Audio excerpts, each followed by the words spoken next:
चंदनगर एक गांव जो हरे भरे खेतों और छोटे छोटे तालाबों से घिरा हुआ था।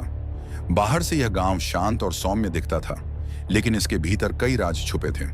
गांव के कोने में हरिहर साहू का पुराना मगर विशाल हवेली नुमा घर था। हरिहर 70 साल का एक विधुर, गांव का सबसे अमीर और रसूखदार इंसान था। उसकी संपत्ति में न केवल यह विशाल हवेली थी, बल्कि गांव के आसपास कई एकड़ जमीन, एक पुराना तालाब और कुछ दुकानें भी थीं। हरिहर का रौब ऐसा था कि गांव में कोई उससे आंख मिलाने की हिम्मत नहीं करता था। लेकिन उसका दिल, जो अब बूढ़ा हो चुका था, फिर भी जवानी की आग में जलता था। नितिशा 40 साल की एक खूबसूरत और रहस्यमयी औरत कुछ साल पहले इस गांव में आई थी। उसका अतीत कोई नहीं जानता था।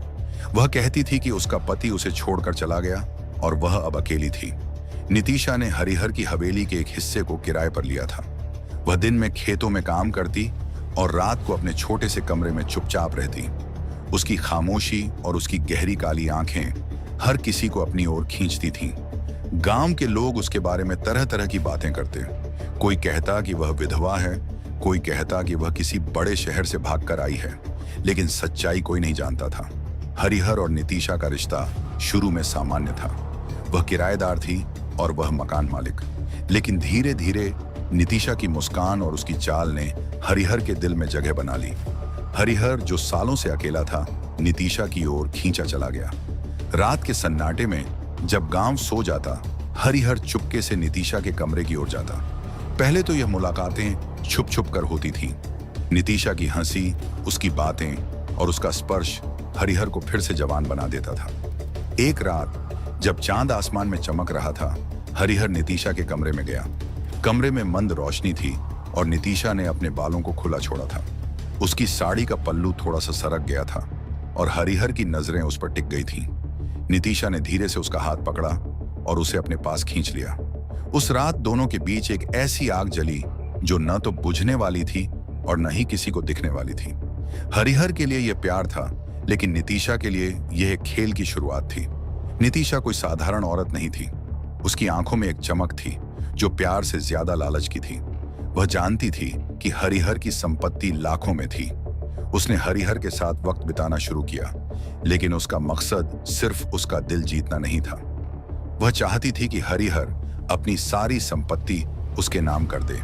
नितिशा ने धीरे धीरे हरिहर को अपने जाल में फंसाना शुरू किया। वह उससे मीठी मीठी बातें करती, उसकी तारीफ करती और उसे ऐसा एहसास दिलाती जैसे वह उसकी जिंदगी का सबसे अहम हिस्सा है। हरिहर, जो अब पूरी तरह नितिशा के प्यार में डूब चुका था, उसकी हर बात मानने को तैयार था। उसने नितिशा को महंगे गहने दिए, उसे पैसे दिए और यहां तक कि अपनी जमीन का कुछ हिस्सा उसके नाम करने की बात भी सोचने लगा। गांव के लोग इस रिश्ते के बारे में कानाफूसी करने लगे थे। कुछ लोग कहते कि नितिशा हरिहर को बेवकूफ बना रही है, लेकिन हरिहर को ये बातें सुनाई नहीं देती थीं। वह तो बस नितिशा की उन रातों में खोया रहता था जब वह उसे अपने पास बुलाती और दोनों एक दूसरे में खो जाते। लेकिन नितिशा का मन अब और बेचैन हो रहा था। उसे हरिहर की संपत्ति चाहिए थी और वह जानती थी कि हरिहर उसे पूरी तरह अपने नाम नहीं करने वाला। उसने एक योजना बनाई, एक ऐसी योजना जो न केवल हरिहर को रास्ते से हटाएगी, बल्कि उसे उसकी संपत्ति का मालिक भी बना देगी। नितिशा ने हरिहर को और करीब लाने के लिए एक नया खेल शुरू किया। वह उसे और ज्यादा समय देती, उसके साथ गांव के बाहर घूमने जाती और उसे यह एहसास दिलाती कि वह उससे शादी करना चाहती है। हरिहर, जो अब पूरी तरह नितिशा के जादू में था, इस बात से खुश था। उसने नितिशा से वादा किया कि वह अपनी वसीयत में उसका नाम जोड़ेगा, लेकिन नितिशा को यह काफी नहीं था। वह जानती थी कि वसीयत में नाम आने का मतलब लंबा इंतजार है और गांव के लोग और हरिहर के दूर के रिश्तेदार इस बात को आसानी से स्वीकार नहीं करेंगे। नितिशा ने एक रात हरिहर को अपने कमरे में बुलाया। उस रात उसने हरिहर को शराब पिलाई। शराब के नशे में हरिहर ने नितिशा को अपने दिल की हर बात बता दी। उसने बताया कि उसकी सारी संपत्ति का कागजात हवेली के एक पुराने संदूक में रखा है। नितिशा की आंखों में चमक आ गई। उसने हरिहर को और शराब पिलाई और जब वह नशे में पूरी तरह डूब गया तो उसने उसे अपने बिस्तर पर लिटा दिया। उस रात नितिशा ने हरिहर के साथ ऐसी हरकतें की जो किसी को भी पागल कर दे, लेकिन उसका मकसद केवल हरिहर को खुश करना नहीं था। वह उसका भरोसा जीतना चाहती थी।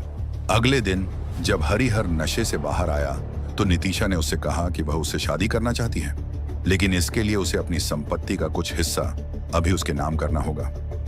हरिहर, जो अब नितिशा के प्यार में अंधा हो चुका था, इस बात के लिए तैयार हो गया। उसने एक वकील को बुलाया और कुछ कागजात तैयार करवाए, लेकिन नितिशा को यह काफी नहीं था। वह जानती थी कि हरिहर के रिश्तेदार इस बात को कोर्ट में चुनौती देंगे। उसे एक स्थायी हल चाहिए था। नितिशा ने अपनी योजना को अंतिम रूप दे दिया। उसने तय किया कि हरिहर को मारना ही एकमात्र रास्ता है, लेकिन हत्या को ऐसा करना था कि कोई शक न करे। उसने एक रात को चुना जब गांव में बिजली नहीं थी और आसमान में बादल छाए थे। उस रात उसने हरिहर को फिर से अपने कमरे में बुलाया। उसने उसे शराब पिलाई और उसे अपने पास लिटा लिया। हरिहर, जो अब नितिशा के प्यार में पूरी तरह डूब चुका था, कुछ नहीं सोच रहा था। नितिशा ने हरिहर को गहरी नींद में सुला दिया। फिर वह चुपके से उठी और हवेली के उस हिस्से में गई जहां हरिहर ने अपने कागजात रखे थे। उसने संदूक खोला और सारे कागजात निकाल ली। उसने एक कागज तैयार किया जिसमें हरिहर ने कथित तौर पर अपनी सारी संपत्ति नितिशा के नाम कर दी थी। उसने हरिहर के नशे में बनाए गए हस्ताक्षर की नकल की और कागज को संदूक में वापस रख दिया। फिर वह रसोई में गई और वहां से मिट्टी का तेल ले आई। उसने हरिहर के कमरे में तेल छिड़क दिया जहां वह गहरी नींद में सो रहा था। उसने एक माचिस जलाई और बिना पलक झपकाए आग लगा दी। आग ने देखते ही देखते पूरे कमरे को अपनी चपेट में ले लिया। हरिहर की नींद टूटी, लेकिन तब तक बहुत देर हो चुकी थी। उसकी चीखें हवेली में गूंजी, लेकिन गांव का सन्नाटा और बारिश की आवाज ने उसकी आवाज को दबा दिया। नितिशा बाहर निकल आई और हवेली के बाहर खड़ी होकर आग को बढ़ते देखती रही। उसकी आंखों में न तो डर था, न ही पछतावा। वह जानती थी कि उसका काम हो चुका है। अगली सुबह जब गांव वालों ने हवेली में आग की खबर सुनी तो सभी दौड़े आए। हरिहर का जला हुआ शव कमरे में पड़ा था। पुलिस को बुलाया गया और तफ्तीश शुरू हुई। शुरू में सभी को लगा कि यह एक हादसा था, लेकिन पुलिस को कुछ बातें खटकने लगीं। हवेली में मिट्टी के तेल की गंध और वह कागज जिसमें हरिहर ने अपनी संपत्ति नितिशा के नाम की थी। पुलिस ने नितिशा से पूछताछ शुरू की। नितिशा ने रो रो कर बताया कि वह हरिहर से प्यार करती थी और उसकी मृत्यु से वह टूट चुकी है, लेकिन पुलिस को उसकी बातों में झूठ की बू आई। उन्होंने गांव वालों से पूछताछ की और पता चला कि नितिशा और हरिहर के बीच नाजायज संबंध थे। पुलिस ने जब हवेली की तलाशी ली तो उन्हें वह संदूक मिला जिसमें नितिशा ने जाली कागजात रखे थे। पुलिस ने नितिशा को हिरासत में लिया और उससे सख्ती से पूछताछ की। पहले तो नितिशा टस से मस नहीं हुई, लेकिन जब पुलिस ने उसे कागजात की जालसाजी का सबूत दिखाया तो वह टूट गई। उसने कबूल किया कि उसने हरिहर को मार डाला ताकि उसकी संपत्ति हासिल कर सके। उसने बताया कि वह पहले भी कई गांवों में ऐसी साजिशें रच चुकी थीं और चंदनगर उसका नया शिकार था। नितिशा को जेल भेज दिया गया और हरिहर की संपत्ति उसके रिश्तेदारों को सौंप दी गई। गांव में कई दिनों तक इस घटना की चर्चा होती रही। लोग नितिशा की खूबसूरती और उसके काले कारनामों के बारे में बातें करते, लेकिन इस कहानी का असली सबक यह था कि लालच और धोखे की आग में न केवल दूसरों का नुकसान होता है, बल्कि खुद भी जलकर राख हो जाता है। ये कहानी चंदनगर के उस सन्नाटे की गवाही देती है जहां प्यार और लालच की जंग में एक इंसान की जिंदगी राख बन गई और नितिशा, वह अब जेल की सलाखों के पीछे अपनी सजा काट रही है। अगर आपको हमारी मेहनत और यह वीडियो पसंद आई तो एक लाइक जरूर करें। ऐसी और बढ़िया बढ़िया वीडियो देखने के लिए हमारे चैनल को करें सब्सक्राइब और कमेंट में बताइए आपको वीडियो कैसी लगी।